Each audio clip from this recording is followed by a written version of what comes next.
प्रणाम सभी देशवासियों को नमस्ते प्रणाम। तो दोस्तों हम यह कहना चाहता नहीं ताकि हमने के गरीब आदमी के बोली बड़ी खराब लगा था।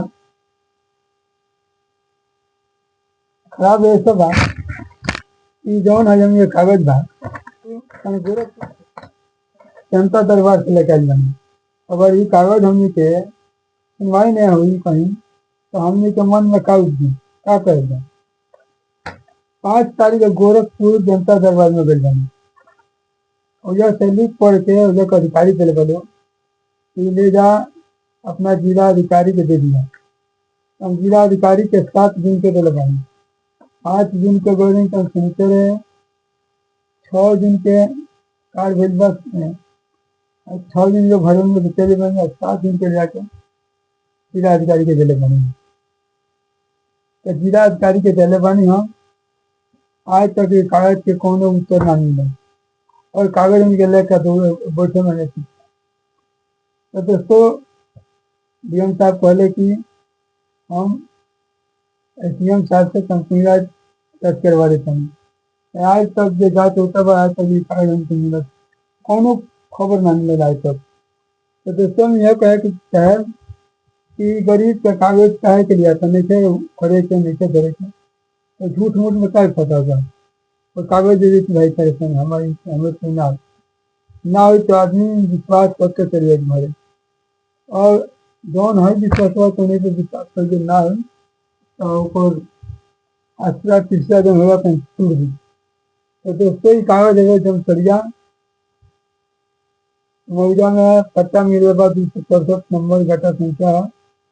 तो हमने का पट्टा मिले बा 2013 का पट्टा आबाद हो चुकल बा 8 आदमी को दिया गया 2 आदमी को रुकल बा खाली पैसा के चलते पैसा नहीं कर दिया तो लेखपाल होने के नहीं खा पैसा का मुझको मांग करते हैं हमने को उतना जरूरत नहीं दे पाओ तो हमने के तबाही कर देते। एक साल हमारा एप्लीकेशन विधायक श्रीनाथ के लगे तहसील में जीरापुर गोरखपुर मंडल गोरखपुर से जिला अधिकारी की। तो दोस्तों यह कह के चाहे हम जो कौन सुनाने को कागज आज तक हमने के लगे वापस ना आई सरकार के घर में कौन होता है हम तो जानते नहीं सरकार हम लोग ठीक हम नहीं जानते हैं। तो दोस्तों में यह कहा कि नशा करे तो सीधा साथ ही कह रहे होता है कि कार ना हो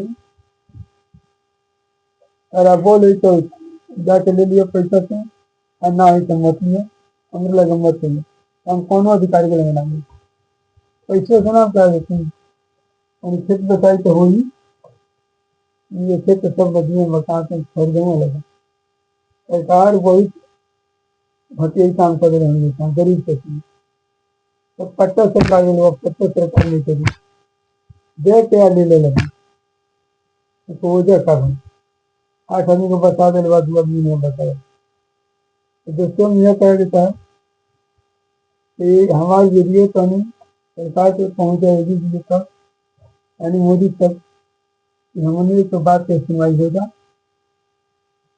तो सभी दोस्तों से कहा कि लाइक और सब्सक्राइब कर दिया हमारी वीडियो आ जाना भाई। तो दोस्तों सभी को नमस्ते प्रणाम।